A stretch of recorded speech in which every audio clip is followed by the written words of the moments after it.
When you finally get to the New Testament, you have 27 different books written by 9 different authors, and there's probably a lot of ways to kind of go at the journey. For our journey together, here's how I kind of want to set it up. I want to kind of take a look at the books that are historical books. They kind of give us the historical account of Jesus and the church. And then we have a set of books in the New Testament that were written by Paul's epistles or letters, and we'll take a look at those. And then there is a group of letters and epistles that were written by some others, and we'll just call those general epistles, and we'll take a look at them. And then finally, we'll land our journey looking at a very, very unique book, the last book of the New Testament, called the Book of Revelation. When you start in the New Testament, you start with what is called the Gospels. And it's very important to kind of get a grasp on what it is that the Gospels are.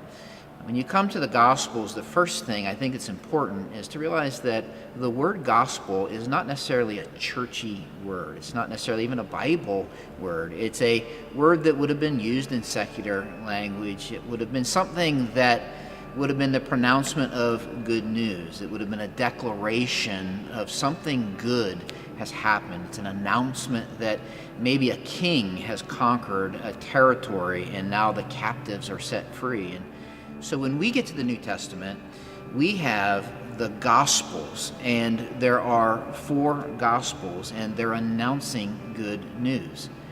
Now, you might be like, well, what's the good news of the Gospels in the Bible? And I think an easy way to remember what the gospel is this. The gospel just declares to us that God is dwelling among us. Jesus came. And when he came, God lives among us. The gospel also declares that God in place of us, that when Jesus died on the cross, he died for us. He died in our place. The gospel goes on to say that God is inside of us, that when we become followers of Jesus, the Spirit of God dwells inside of us. And the gospel also says that God is coming to rescue us and reign with us forever. That's the gospel. And so when we get to these first 4 books of the New Testament, they kind of unwrap for us the life, the story of Jesus. Now, when you get to the Gospels, there is something interesting, and that is this, that the first 3 books, Matthew, Mark, and Luke, have a lot of similarities. They're actually called the Synoptic Gospels, and synoptic simply means common view, seen together. And so when you read them, you'll be like, wow, there's a lot that is similar in those Gospels. When you get to the Gospel of John, you'll see that it is the most unique of all the Gospel accounts. All of the Gospels, all of the Gospel accounts, Matthew, Mark, Luke, and John, they tell us the story of Jesus' life. They give us the teachings of Jesus, encounters with Jesus. They show us listening in as he interacts with his followers. They give us a snapshot of some of his miracles. And then all of the Gospels kind of take us through the death, the burial, and the resurrection of Jesus. It kind of lends itself to an interesting question. Why 4 Gospels? Why 4 Gospels with 4 different authors? And as you read the Gospels, and I hope you'll keep this in mind, I want you to remember that there are 4 distinct authors, and they're not trying to be necessarily chronological, they're not trying to stay in sync with each other, but all 4 authors have a distinct audience and a distinct purpose as they write the account of Jesus' life, his death, his burial, and his resurrection. And so they're trying to accomplish a purpose. And so it'll help you as you read the gospel accounts to read it through that lens. Let me take you through what I mean. When you get to the book of Matthew, Matthew is a fascinating character, right? He was one of the followers of Jesus, one of the 12, and Jesus actually called him to come and follow. He was a tax gatherer. Wouldn't have been very liked by his fellow Jews.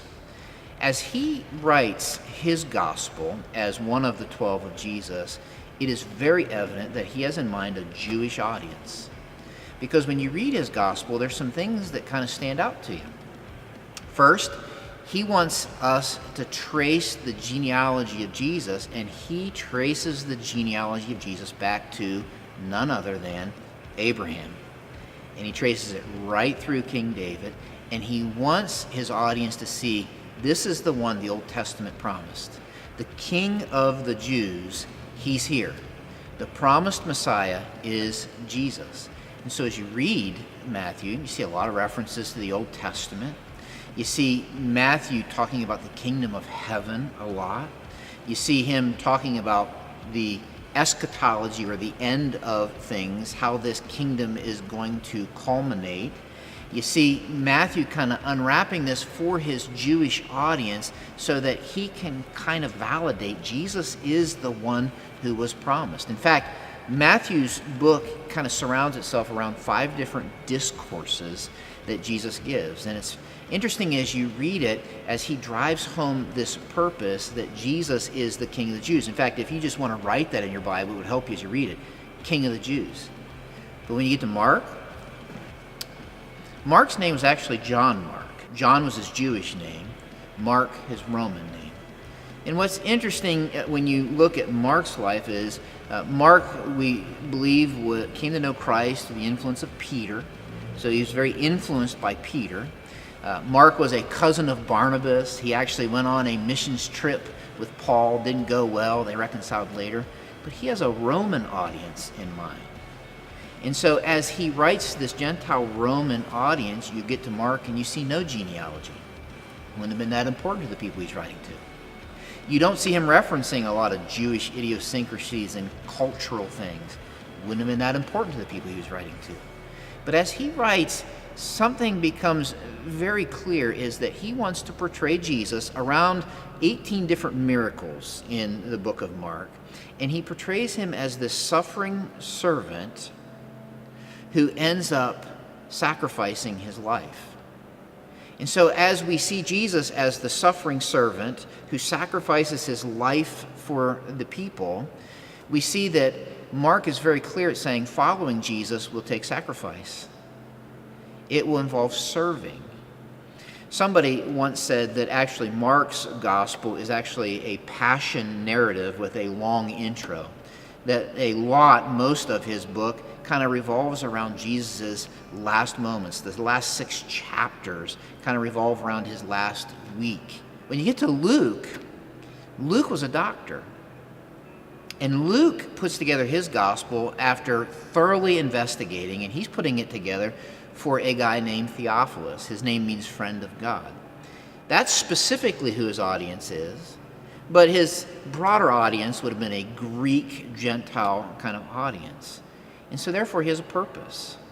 His purpose is to, with thorough investigation and very careful study, to present Jesus as this perfect man who came to seek and to save the lost. And he wanted to seek and save the lost from all peoples. So when you read his account, you see a very accurate chronological account. You see Luke diving into Jesus' earlier years, unlike any of the other gospel writers. He's writing this detailed account for Theophilus and for his broader audience, so that we could see Jesus is that perfect man who came with a mission to seek and to save all people. And so Luke even emphasizes the poor and women and some of the people who would have been seen as outcasts more than the other Gospels. When you end up getting to John, in his Gospel, it's the most unique of all. John, I think, is about 93% unique from the other Gospels. In other words, the material in him is 93% unique to his Gospel. When you get there, he makes clear at the end of his book why he writes his book. I wrote these things so that you may believe that Jesus is the Messiah, the Son of God. And so John does some things that are kind of unique in that when he talks about Jesus' genealogy, he does it more from a heavenly perspective. John chapter 1 makes it very clear Jesus is God, and that when he came, God put skin on. When you read the Gospel of John, he spends more time on Jesus' interaction with individuals than with groups. When you read the Gospel of John, you see he organizes his material around 7 different miracle signs of Jesus. When you read the Gospel of John, you see John kind of outlining for us that Jesus made statements about himself, and they're called the I am statements. He said, I'm the bread of life. I am the living water. I am the good shepherd. I am the vine. I am the resurrection and the life. And so John had a very distinct purpose. And when you read these Gospels, what's interesting is if you read them through that lens, you see 4 unique authors writing to unique audiences in unique times for unique purposes. And as you read them, you get a panoramic view of Jesus, God with us, and the God who was in place of us when he went to the cross and died, was buried, and rose again. As you go through this study with the people that you're going through it with, the friend that you're kind of walking with, you might be newer to the Bible. If you're newer to the Bible, my encouragement to you would be to jump into one of these books and look for Jesus and just discover Jesus. Jump into Mark. It's the shortest one of them all. And begin to observe Jesus. As you walk through one of the Gospels with the people that you're doing this study with, I would begin to observe Jesus and begin to, in your mind, get some sort of description of what God is like. When Jesus came, it was God with skin on. And so we get to see what God is like and how he interacts in certain situations with certain people. As you read through the Gospels, I would not only look for Jesus, I would not only look for what God is like, but every last one of the Gospel accounts takes us to the cross, takes us to the grave, takes us to the resurrection. And I think every time you get a chance to take that journey, the amazing part is not simply the account of it, but is to read it and understand that God did that in place of me, for me, because he loves me. That's good news.